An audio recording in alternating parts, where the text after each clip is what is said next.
diferencias. Entonces ya vimos a los macrófagos, ¿verdad? Ok, ok. Gracias, chicos. Bueno, y si recuerdan, estamos en el tema de fagocitosis, ¿sí? Entonces vimos cuáles son los mecanismos de defensa de estos dos tipos de células. Quiero que vean cómo en el título también tenemos ahí la cuestión de inflamación, tenemos la respuesta inflamatoria, porque si un fagocito está actuando desde un punto de vista inmunológico, es porque está ocurriendo un daño a los tejidos. Y si está ocurriendo un daño a los tejidos, siempre habrá inflamación. Si hay fagocitosis, hay inflamación, porque si hay fagocitosis hay daño tisular. Y si hay daño tisular, pues perdón, se activa precisamente la respuesta, ¿no? Bueno, entonces platicamos que los neutrófilos tienen tres mecanismos de defensa, ¿verdad?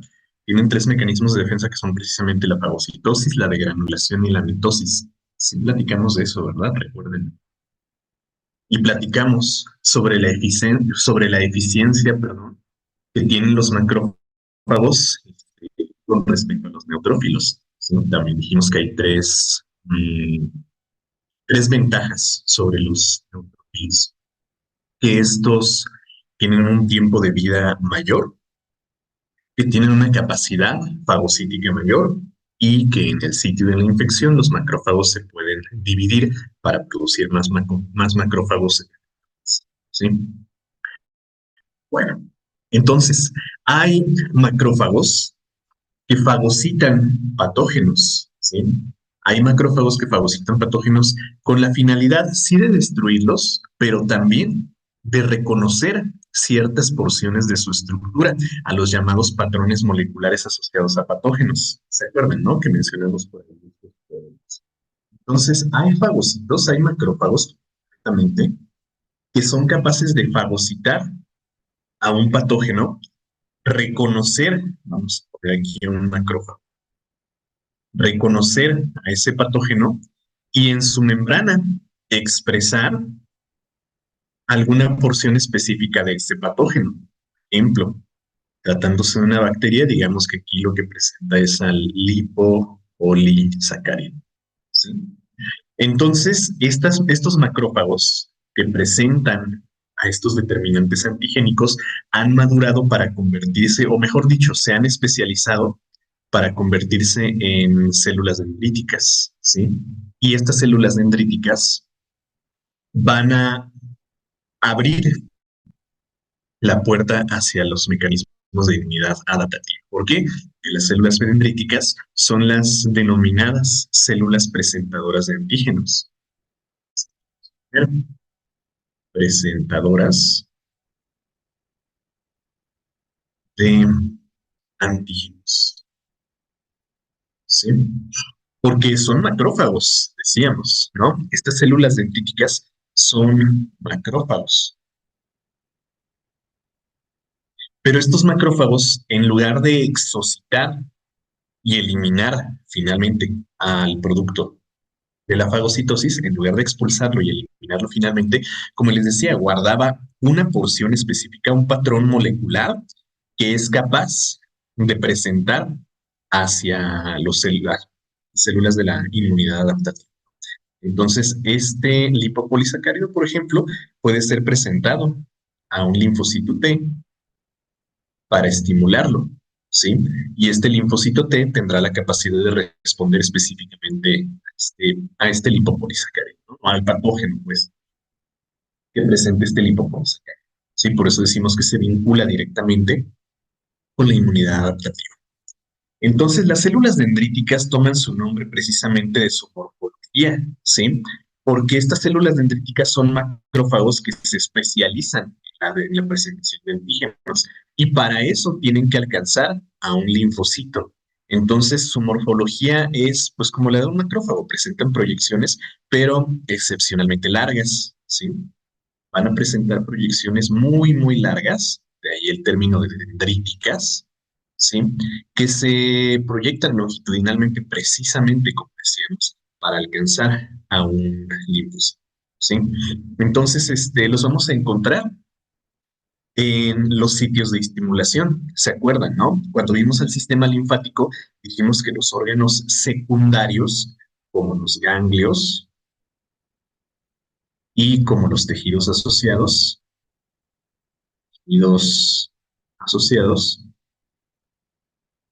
son importantes sitios de presentación de antígenos, ¿sí? Entonces aquí ocurre la presentación de antígenos, ¿sí? O la estimulación, pues, de linfocitos, que es lo mismo, que más adelante vamos a explicar de eso. Entonces, pues, a estas células dendríticas las vamos a encontrar precisamente en los órganos linfáticos, ¿sí? Se distribuyen precisamente por el tejido linfático, principalmente los ganglios y los tejidos asociados. ¿Se acuerdan, verdad? El MALT, el BALT, el SALT y el GALT, ¿sí? Entonces, pues, van a estar presentes en el tejido linfoide, donde se encuentran los linfocitos inmaduros que deben madurarse, que deben estimularse. ¿Cómo se estimulan esos linfocitos? Pues presentándoles el antígeno. Ya más adelante vamos a ver que para que ocurra la respuesta adaptativa, el linfocito debe saber qué es lo que tiene que combatir. Sí, entonces ya en su momento pues estaremos hablando de la presentación. Entonces, ¿quién está a cargo de la estimulación de linfocitos? ¿Quién está a cargo de la presentación de antígenos? Las células dendríticas, ¿sí? Ya en su momento, más adelante vamos a ver concretamente el tema de presentación de antígenos y veremos qué ver con eso. Entonces, por ahorita lo único que quiero que sepan es que las células dendríticas son presentadoras de antígenos, ¿sí? O cuando yo hable de células presentadoras de antígenos, me refiero a estas. Entonces, ¿qué es una célula dendrítica? Una célula presentadora de antígenos, que corresponde a un macrófago que se ha especializado en la fagocitosis, no para destruir, o sea, sí destruye pues al patógeno, sí, pero no para exocitarlo y eliminarlo y ya olvidarse de él, sino para guardar un pedacito de su pared celular y enseñársela a un linfocito para que el linfocito, una vez que se ponga en contacto con esta porción, que como les digo, es un patrón molecular, ¿sí? Bueno, aquí concretamente un patrón molecular asociado a patógeno, ¿sí? Entonces, cuando se encuentra, bueno, antes de seguir, escuchen el término patrón. ¿Qué es un patrón? Algo que se repite, ¿no? Entonces, cuando se encuentra a este patrón molecular, a este lipopolisacárido que está, por ejemplo, en todas las gram negativas, ¿sí? Bueno, pues no necesita censarla por completo, reconocer a toda la célula. Con solo conocer a este pedacito, ya sabe que eso es una bacteria gram negativa y que la puede destruir. ¿Por qué mecanismos? Ya lo veremos en su. Sí.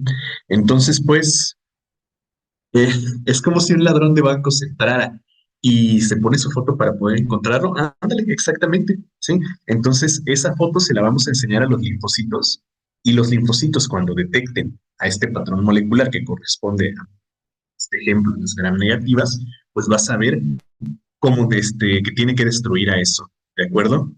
Entonces, pues, pues es eso, ¿no? Exactamente como pegar las fotos en la puerta del Oxxo.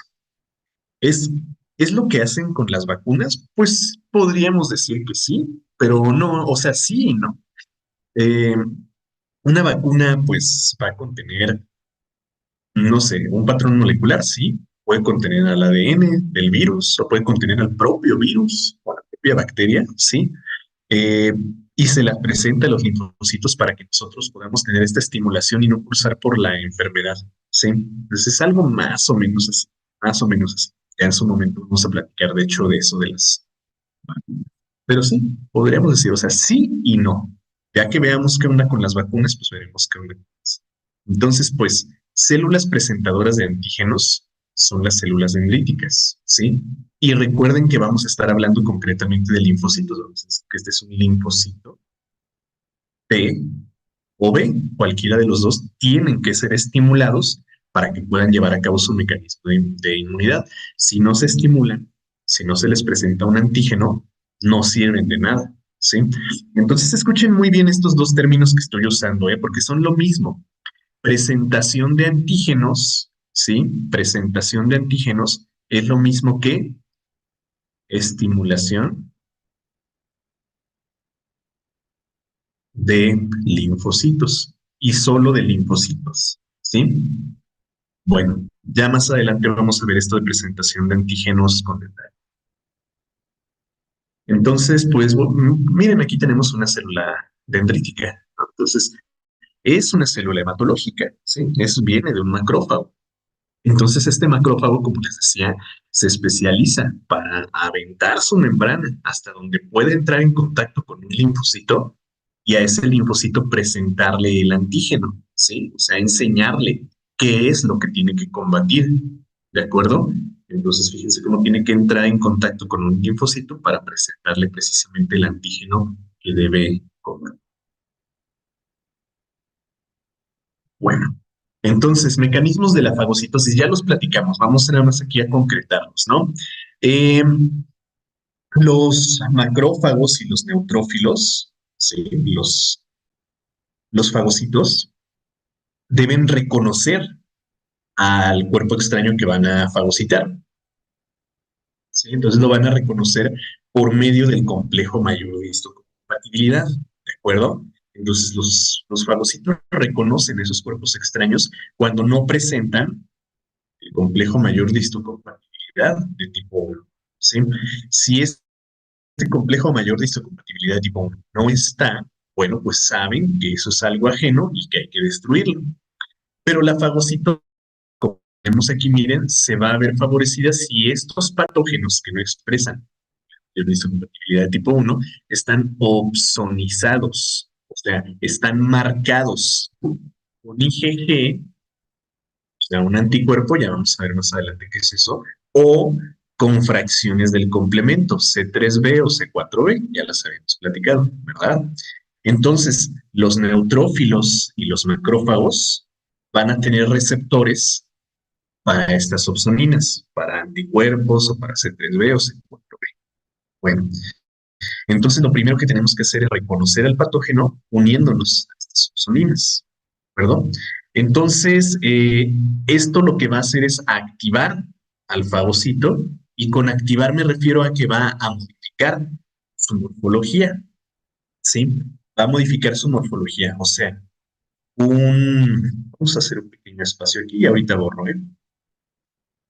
Un neutrófilo que reconoce al patógeno, cualquiera de estos dos medios, el complejo mayor de histocompatibilidad o las opsoninas, vamos a decir que aquí está nuestro neutrófilo, ¿no? Amiboide porque ya está en el tejido pero encuentra a estas bacterias, ¿sí? Encuentra estas bacterias aquí en este tejido. Veremos qué va a pasar, es que va a modificar su estructura, o sea, va a emitir pseudópodos, proyecciones de su membrana, que le permiten, que le permiten engullir, que le permiten endocitar a ese patógeno, ¿sí? Entonces van a formar una proyección de membrana que va a atrapar a estos patógenos, ¿sí? Y que los va a introducir, pues precisamente, hacia su citoplasma. Entonces veremos, finalmente nuestro neutrófilo termina fagocitando a estas bacterias. Ahora, quiero que recuerden que la fagocitosis es un mecanismo dependiente de vesículas, ¿sí? Un mecanismo dependiente de vesículas, o sea, que al fagocitar el neutrófilo va a formar una vesícula, ¿sí? Esta vesícula se llama fagosoma. Entonces, esta pequeña burbuja donde se encuentran estos patógenos es el fagosoma, ¿sí? Entonces, lo primero que tiene que ocurrir es la endocitosis, ¿sí? La endocitosis del patógeno mediado por una vesícula. Ya endocitado ese patógeno, bueno, pues se va a formar una vesícula que se llama fagosoma, ¿sí? Ese fagosoma se va a fusionar con se va a fusionar con algún componente celular para poder destruir al patógeno. Entonces, vamos a ver acá. El fagosoma formado por la membrana plasmática se fusiona con la membrana de los gránulos citoplasmáticos. Recuerden, chicos, que las vesículas son pedacitos de membranas, ¿sí? Son pedacitos de membranas. Entonces, pues estas membranas se van a fusionar. Gránulos citoplasmáticos. ¿Qué quedamos que tenían los gránulos citoplasmáticos de los fagocitos? Bueno, gránulos primarios y gránulos secundarios. Hablando de los secundarios, consisten en lisosomas. Entonces, estos gránulos citoplasmáticos son lisosomas. ¿Sí? Entonces, en el interior, vamos a hacer entonces, en el interior, ahí ya voy, chicos. En el interior del fagocito se va a formar, pues precisamente, un fagolisosoma. Entonces, vamos a ver, vamos a hacer acá un macrófago más grande. Entonces ya tenemos el fagosoma, y en ese aquí está el núcleo. Y en ese fagosoma nosotros tenemos a las bacterias endocitadas. Entonces, estas bacterias endocitadas van a emitir estímulos hacia el citoplasma de la célula y esos estímulos van a atraer a los lisosomas hacia este fagosoma. Entonces, la fusión de estos lisosomas con el fagosoma, pues van a formar una vesícula que se llama fagolisosoma. ¿Sí? ¿Y qué va a pasar en ese fagolisosoma? Bueno, pues vamos a estar degradando al patógeno, ¿sí? Vamos a estar descargando a las enzimas hidrolíticas que se contienen en esos lisosomas sobre el patógeno para finalmente, pues, ¿no? Entonces, aquí se van a verter las enzimas hidrolíticas que van a terminar de destruir ese patógeno, ¿sí? Entonces, el fagolisosoma se forma por la unión de los lisosomas con el fagosoma, ¿sí? Para destruir el patógeno. ¿Qué hay en los lisosomas? Enzimas hidrolíticas, ¿sí? Entonces, pues esas enzimas hidrolíticas van a destruir a los patógenos. Ahora, fíjense, los microorganismos son destruidos por mecanismos dependientes o independientes del oxígeno, ¿sí? O sea, los mecanismos oxidativos y no oxidativos. Los no oxidativos son los que corresponden a lisosomas. Los mecanismos oxidativos, los mecanismos oxidativos están a cargo de yo creo que recuerdan, ¿no? Peroxiso. Sí. Entonces, pues, entre estos mecanismos oxidativos vamos a ver la síntesis de los iones superóxido por medio del peróxido de hidrógeno. ¿Sí? En los lisosomas, pues vamos a ver a las enzimas hidrolíticas y a otras enzimas como la lisozima, que es un antibiótico natural, las proteínas bactericidas permeabilizantes, que son básicamente el complemento, las defensinas, las catalicidinas, etcétera, etcétera. Entonces, pues con todos estos mecanismos, el fagocito será capaz de destruir al patógeno, ¿sí? Y pues precisamente aquí tenemos esos pasos, ¿no? Detectamos al patógeno por medio del complejo mayor histocompatibilidad o por medio de las opsoninas. El neutrófilo o el macrófago va a emitir pseudópodos, ¿sí? Que van a rodear al patógeno. Se va a formar la vesícula endocítica, que es el fagosoma, y este fagosoma se va a fusionar con los lisosomas del citoplasma. Las enzimas hidrolíticas van a destruir a las biomoléculas que forman este patógeno. Que recuerden, ¿no? Que un lisosoma contiene peptidasas, lipasas, amilasas y ribonucleasas. ¿Para qué peptidasas? Para degradar proteínas. Lipasas para degradar lípidos. Amilasas para degradar carbohidratos. Ribonucleasas para degradar ácidos nucleicos. Entonces, pues recuerden, muchachos, de qué está hecha una bacteria. Una bacteria tiene su membrana plasmática de fosfolípidos, ¿verdad? La misma bacteria tiene su pared celular. ¿Pared celular hecha de qué? Polisacáridos, carbohidratos, ¿sí? Entonces, ¿qué va a necesitar para degradar esta pared celular? Pues precisamente pasas, perdón, amilasas, ¿sí?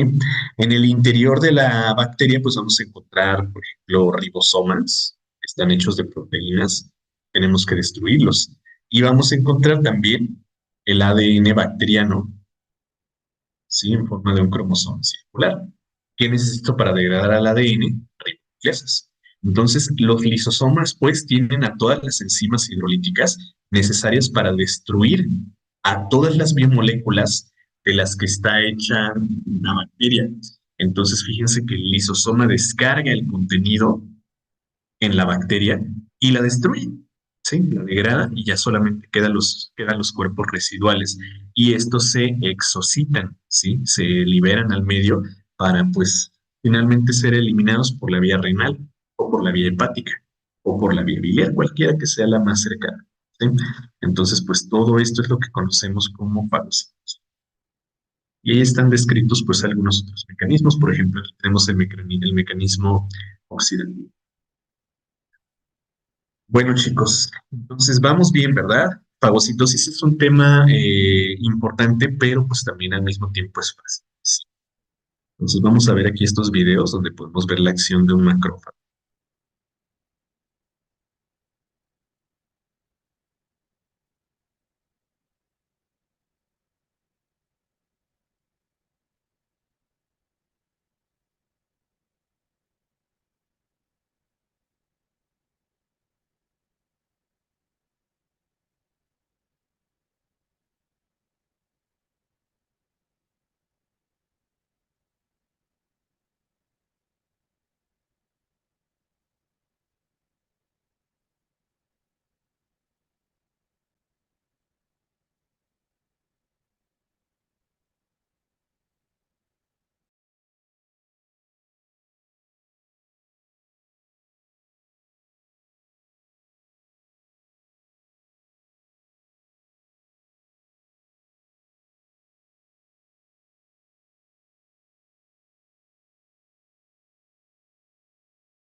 Pues ahí está.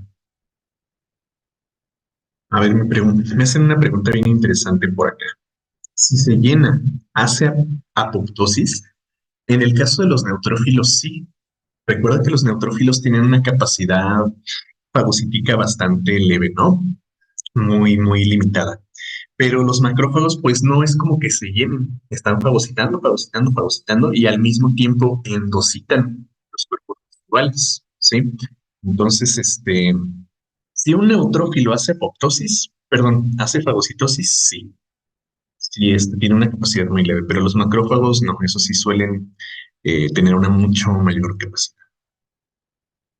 Ah, Linkin Park, sí, ¿verdad? Se me olvidó ponerle música de Linkin Park. Bueno, ya en otra ocasión será. Su tiempo de vida es muy corto, sí. Sí, esa es una desventaja de los neutrófilos. Ok. A ver, IgM e IgG se encontraban en los virus del dengue. No que se encuentren en los virus, ¿no? Sino que nosotros los producimos contra los virus, ¿sí? Pero ya que veamos los anticuerpos, te explico qué onda con eso, porque esos dos anticuerpos, la inmunoglobulina Mu y la inmunoglobulina gamma tienen dos mecanismos de acción diferentes. Ya vamos a ver a los anticuerpos en su momento y te explico qué onda con eso. ¿Sí? Bueno, entonces vamos pues ahora al tema de inflamación. Les platicaba en las clases anteriores que inflamación suena como un mecanismo negativo de células, pero es algo completamente necesario, ¿sí? Es como el mal necesario que tiene que pasar para que nosotros podamos recuperar la función del tejido. Entonces, la inflamación, como les decía, ocurre secundario a un daño tisular, ¿sí? Entonces, la infección, la lesión tisular, ¿sí? Un daño biológico, un daño físico, un daño químico, puede inducir precisamente la reacción inflamatoria. Entonces, la reacción inflamatoria o la inflamación como tal no es otra cosa más que la acumulación de sangre en el tejido conjuntivo. Entonces, fíjense, una vez que el patógeno permeó las barreras físicas de su huésped, o una vez también que ocurrió un daño físico, un traumatismo, un corte, un daño químico por algún solvente o por algún ácido, bueno, pues vamos a ver que va a ocurrir un fenómeno denominado vasodilatación, ¿sí? Entonces, ¿qué es esto de la vasodilatación? Vamos a hacernos un pequeño espacio por acá, ¿sí? Y pues vamos a recordar que un endotelio, chicos, es una capa continua de células escamosas, ¿verdad? Un vaso sanguíneo es un tejido epitelial, un endotelio, pues. Entonces, este endotelio mantiene la impermeabilidad del vaso sanguíneo. Entonces, cuando ocurre un daño tisular, ya lo habíamos platicado, pues se van a producir algunas moléculas que forman patrones moleculares. Además, algunas de nuestras células son capaces de producir también este tipo de sustancias. Entonces, vamos a decir que ocurre una lesión tisular, ¿no? Por medio de un agente físico y nos realizamos un corte, y ocurre un corte del epitelio, una cortada. Entonces, por acá, ahí está, ¿no? Pero, pues como les decía, lesionamos este epitelio y nos hicimos una cortada con un pedacito de vidrio, ¿no? Entonces, pues aquí me encajé un vidrio y este vidrio causó esta lesión. Entonces ya hay un daño, ¿sí? Hay un daño por medio de un agente físico. Entonces este daño va a estimular a las células de la epidermis, a las células de la dermis, a los fibroblastos, a los macrófagos, a todo, pues, para producir unas moléculas que se llaman patrones moleculares asociados a daño, ¿sí? Los famosos DAM. Patrones moleculares asociados a daño, ¿sí? O sea, cuando dañamos, cuando lesionamos un epitelio o un tejido, se producen estas moléculas. Patrones moleculares asociados a daño, ¿sí? Por las siglas, pues en inglés, ¿de acuerdo? Están así como al revés, pero es lo mismo. Entonces, estas moléculas van a estimular a nuestros vasos sanguíneos, ¿sí? Y cuando lleguen a las células endoteliales van a causar vasodilatación. Esta lesión en el endotelio va a representar también una puerta de entrada para bacterias, para patógenos, pues, ¿sí? Para cualquier microorganismo, pues, bacterias, virus, hongos, parásitos, o sea. Entonces, estas bacterias recuerden que en su superficie tienen proteínas que nuestro sistema inmunológico son capaces de reconocer. Ahora los patrones moleculares asociados a patógeno. ¿Sí? Entonces esto de PAM es lo mismo acá, patrones moleculares asociados a, pero en este caso, patógeno, ¿sí? Entonces esto también son moléculas que van a estimular nuestros vasos sanguíneos, ¿sí? Que se van a unir a nuestros vasos sanguíneos. Entonces, reconociendo a este patrón molecular, ¿qué va a pasar? pues nuestros vasos sanguíneos se van a hacer más permeables, ¿sí? Se van a separar unos de otros, ¿sí? Entonces, esta separación es lo que se conoce como vasodilatación, ¿sí? Esta vasodilatación va a permitir el escape de sangre hacia el tejido conjuntivo, esto es tejido conjuntivo. Y este escape de sangre, la sangre que circula por nuestros vasos sanguíneos, va a producir los cuatro signos de la inflamación, ¿sí? Entonces la vasodilatación va a resultar en un incremento del volumen sanguíneo en el foco de infección o en el foco de daño, ¿sí? Entonces es causado por quién? Principalmente los patrones moleculares. Claro que también por ahí habrá algunas células encargadas de este mecanismo, ¿no? Cuando entren estas bacterias, veremos que se van a activar ciertas células que se llaman mastocitos. Entonces, ¿qué hacen estos mastocitos? Estos mastocitos liberan el contenido de sus gránulos, ¿sí? ¿Y qué hay en los gránulos de los mastocitos? Histamina, ¿sí? Entonces, histamina. Y yo creo que recordarán que la histamina es una proteína inflamatoria, entonces va a ser exactamente lo mismo. Esta histamina se va a pegar a los vasos sanguíneos, ¿sí? Y va a causar su vasodilatación. ¿Para qué? Para llenar de sangre al tejido conjuntivo. Ok, entonces les decía, este escape de sangre, esta acumulación de sangre en el tejido conjuntivo es el causante de los cuatro signos de la inflamación. Aquí está, chicos, ¿sí? Aquí está en texto. Vamos a numerarlos por acá. Los cuatro signos de la inflamación son dolor, calor, rubor y tumor. ¿Sí? Y bueno, hay algunos autores que manejan un quinto, que es la pérdida de la función. ¿Sí? Entonces, pues ahí tenemos a los cinco signos, ¿sí? Los cinco, bueno, cuatro, a veces un quinto, cuatro, cinco signos de la inflamación. Entonces, a ver, dolor, ¿por qué? Dolor porque estamos llenando de sangre aquí, ¿verdad? Estamos aumentando el volumen de este tejido. Entonces aquí, este tejido conjuntivo se está llenando de sangre, ¿va? Todo esto está recibiendo una buena cantidad de sangre, ¿de acuerdo? Ahorita vamos a ver por qué se tiene sangre. Un momento, ¿no? Entonces, este tejido se está llenando de sangre. Y eso pues obviamente va a representar una presión en este tejido conjuntivo. Entonces, esa presión va a afectar también a nuestras terminaciones nerviosas, ¿sí? Porque habrá fibras nerviosas que llegan a inervar a nuestro epitelio o a nuestro tejido. Entonces, esta presión a las fibras nerviosas va a causar la manifestación conocida como dolor, ¿sí? Entonces, ¿por qué ocurre dolor en la inflamación? Bueno, pues porque aumenta el volumen, ¿sí? De ese tejido. Aumentando el volumen, aumenta la presión y la presión a una fibra nerviosa, la presión a una fibra nerviosa va a causar dolor, ¿de acuerdo? Entonces, dolor, los vasos, perdón, en las fibras nerviosas. Calor. Bueno, pues recuerden que en los vasos sanguíneos va fluyendo sangre, ¿sí? O sea, aquí en nuestros vasos sanguíneos hay sangre, ¿sí? Sangre que está fluyendo, que está chocando contra las paredes.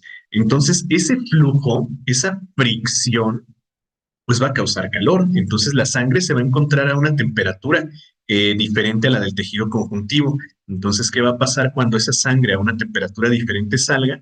Pues va a calentar a ese tejido conjuntivo. Entonces, por eso el tejido inflamado se percibe como más caliente, ¿no? A una mayor temperatura. Entonces, calor, ¿por qué? Por el escape de sangre que lleva a una temperatura mayor. Entonces, la temperatura de la sangre es mayor que en el tejido conjuntivo. Entonces, calor por la temperatura de la sangre. Rubor, bueno, pues porque se está acumulando sangre, ¿verdad? Entonces, esta sangre tiene un color característico por el óxido de hierro, el óxido férrico, pues, que se encuentra en la hemoglobina. Entonces, este óxido de hierro ya les había platicado, ¿no? Ya lo habíamos platicado por ahí. Tiene un espectro de emisión, una longitud de onda que está por ahí entre los 450 nanómetros, ¿sí? Entonces, ¿qué color o a qué color corresponde este espectro de emisión? Pues precisamente al rojo, ¿verdad?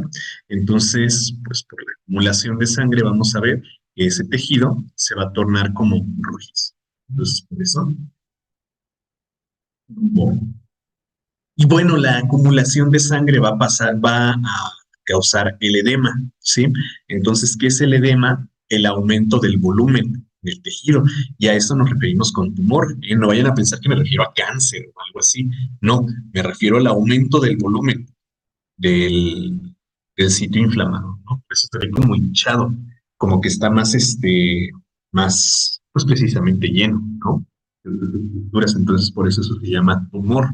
Ahora, si el daño es considerable, veremos que ese tejido conjuntivo va a perder su función. ¿Por qué decimos que se pierde la función? Bueno, pues porque las fibras de colágeno, las fibras elásticas que unen a estas estructuras anatómicas se van a ver dañadas, ¿sí? Entonces, pues, es esperable pensar que el tejido conjuntivo va a perder su función durante el combate a este patógeno o durante la reparación de este daño, ¿no? Entonces, la inflamación tiene estos cuatro signos. Ya explicamos el porqué de cada uno. Hay algunos autores que mencionan un quinto signo, que es la pérdida de la función, y esto ocurre cuando el daño es muy severo o cuando la inflamación es muy prolongada, ¿de acuerdo? Bueno, entonces, pues, a ver, me ponen por acá, se va a formar un coágulo. Fíjate que de hecho, evitamos la formación del coágulo. No sé si recuerden que los mastocitos producen histamina y miocinas y heparina, ¿sí? Entonces, esta heparina, de hecho, es un anticoagulante, ¿sí? Y mientras haya patógenos aquí, mientras no se terminen de combatir, no se degraden todavía estos patógenos, los mastocitos van a seguir secretando la heparina, que es un anticoagulante. ¿Para qué? Para evitar el cierre de estos vasos sanguíneos, ¿sí? Para evitar el cierre de los vasos sanguíneos y que siga saliendo sangre hacia el tipo de perdón, hacia el sitio, hacia el foco de la infección, ¿sí? Entonces, pues no, de hecho la coagulación va a ocurrir hasta que finalmente se resuelva el motivo de la infección, ¿de acuerdo? Entonces, soy anticoagulante. Y bueno, ¿para qué? ¿Para qué queremos tanta sangre aquí? ¿Por qué queremos sangre en el tejido conjuntivo infectado? Bueno, chicos, pues recuerden que en la sangre van circulando pues los leucocitos, ¿sí? Que son células inmunológicas. Leucocitos como Leucocitos como neutrófilos, como macrófagos, como linfocitos, ¿sí? Etcétera, etcétera. En la sangre también se encuentran proteínas, ¿sí? Van disueltas proteínas. ¿Cómo qué proteínas? Las del complemento, las citocinas, ¿sí? Los anticuerpos, etcétera, ¿no? Entonces en la sangre se encuentran todas las proteínas, todos los leucocitos necesarios para resolver una infección, ¿de acuerdo? Entonces, ¿por qué es necesario que se acumule sangre en el tejido conjuntivo? Porque esa sangre va a proveer a este tejido conjuntivo infectado de las proteínas y de las células necesarias para resolver esa infección, para destruir a estos patógenos y en su momento también reparar el tejido conjuntivo dañado, ¿sí? Entonces, por eso les decía, puede percibirse como algo negativo, como algo que nos está causando el daño, pero pues es un daño necesario, ¿sí? O sea, es un mal necesario. porque al entregar sangre a este tejido conjuntivo le estamos entregando pues precisamente los mecanismos celulares y los mecanismos moleculares necesarios para degradar al producto, ¿sí? Entonces, ¿qué es la inflamación, chicos?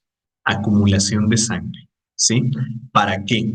Para proveer al tejido conjuntivo infectado pues de las células y de las moléculas necesarias para que se resuelva esta infección. ¿De acuerdo? Entonces, ¿queda claro, muchachos, qué es inflamación? ¿Queda claro por qué es necesaria la inflamación? Sí. ¿En cualquier lugar del cuerpo es la misma función? Pues sí. Hablando pues de esto, desde otra vez, repito, desde el punto de vista inmunológico, sí. Hablando desde el punto de vista inmunológico, sí. Porque fíjense que aquí mencionamos el edema, ¿sí? Entonces, esto del edema ocurre en procesos que no son necesariamente patológicos, ¿no? No ocurre necesariamente en la infección. El edema ocurre en otras situaciones, ¿no? Me preguntaban por acá, hematoma. No es un hematoma, es un edema. El hematoma ocurre más bien cuando se lesiona el vaso sanguíneo, no el tejido conjuntivo. La vasodilatación es un escape controlado, ¿sí? El hematoma ocurre cuando el escape de sangre no se controla, cuando es secundaria una lesión. Me preguntan por acá, ¿cuáles son las vías de administración contraindicadas cuando el paciente tiene edema? ¿Qué onda con esa pregunta? Eso es farmacología, ahorita estamos viendo inmunología.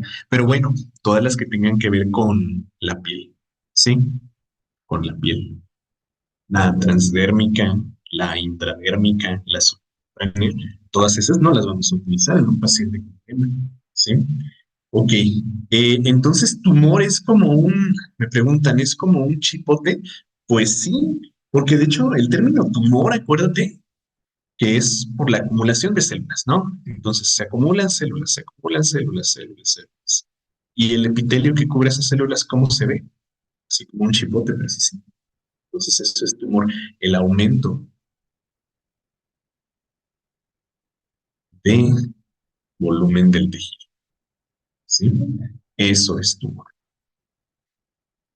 Esta semana los seminarios solo hasta el miércoles, sí, sí, solo hasta el miércoles. A ver, ¿el acné sería un ejemplo de eso? Sí, exactamente, el acné es eso, porque ¿qué es eso de, por qué no salen esos granitos? Pues porque precisamente hay bacterias en nuestros epitelios. Cuando esas bacterias se encuentran una puerta de entrada, pues van a llegar al tejido conjuntivo, ¿sí? Van a ingresar al tejido conjuntivo y nosotros vamos a desencadenar todos estos mecanismos de defensa. ¿Sí? Entonces, pues precisamente por eso se forma un granito, porque es una inflamación que está ocurriendo por todos estos mecanismos que acabamos de describir. Y de hecho, algo que no les he explicado, y qué bueno que mencionas esto, cuando se resuelve la infección, se han fijado que ya nada más queda así como un poquito blanco, ¿no? Como un líquido blanco, que es pus, ¿verdad? Entonces, pus, vamos a ponerlo por aquí. Eso de pus no es otra cosa más que leucocitos muertos, ¿sí? O sea, pues macrófagos, neutrófilos que han fagocitado y que ya hicieron apoptosis, ¿de acuerdo? Entonces, eso de pus son leucocitos que ya cumplieron su función. Por eso dicen que siempre que hay un absceso, se tiene que drenar. Todo absceso debe drenarse. A ver, ¿qué era rubor? Rubor, pues es una coloración rojiza, ¿sí? Rubor es el color rojo. Coloración rojiza, ¿sí? Debido, pues como les decía, al hierro oxidado que se encuentra en la hemoglobina, ¿de acuerdo? ¿Es bueno reventar los granitos? Pues no, no es bueno porque lo que estamos haciendo es, pues como te digo, ¿no? Abrir una puerta de entrada hacia los patógenos. Pero sí es necesario drenar un absceso, porque como les digo, eso del pus es solamente leucocitos. Entonces, en un ambiente controlado, sí es bueno, sí, sí es necesario. Pero así, si lo haces ahí en tu casa y con tus manos sucias, pues no. Por eso cuando revienta un granito y te haces daño en la piel, solo haces que se hinche más, que se inflame más, exactamente, porque repito, es una puerta de entrada a patógenos. ¿de acuerdo? Pero bueno, ya espero que haya quedado un poco más. Cuando salen abscesos muy grandes, ¿sí es necesario drenar? Sí. Cuando un absceso es importante y está causando una inflamación importante, pues sí, lo mejor es ir a una clínica a que lo drenen. Sí, sí, pueden ser muy dolorosos. Pero bueno, vamos a dejarle pues ya hasta aquí, chicos. Espero que haya quedado claro todo lo que platicamos hoy sobre fagocitosis e inflamación, y que se haya entendido el porqué de todos estos procesos, porque repito, puede percibirse como algo negativo la inflamación, pero es completamente necesario. No es fisiológico, definitivamente, es un proceso patológico, sí, pero es un proceso necesario, ¿sí? Bueno. Pues entonces, chicos, si quedó todo claro, sería todo de mi parte el día de hoy. Y pues nos vemos en la noche, ¿sí? Nos vemos en la noche porque tenemos clase de seminario. Y bueno, pues de hecho vamos a ver lo que acabamos de ver ahorita, ¿sí? Vamos a estar viendo esto, porque recuerden que estamos repasando y bueno, nos vemos.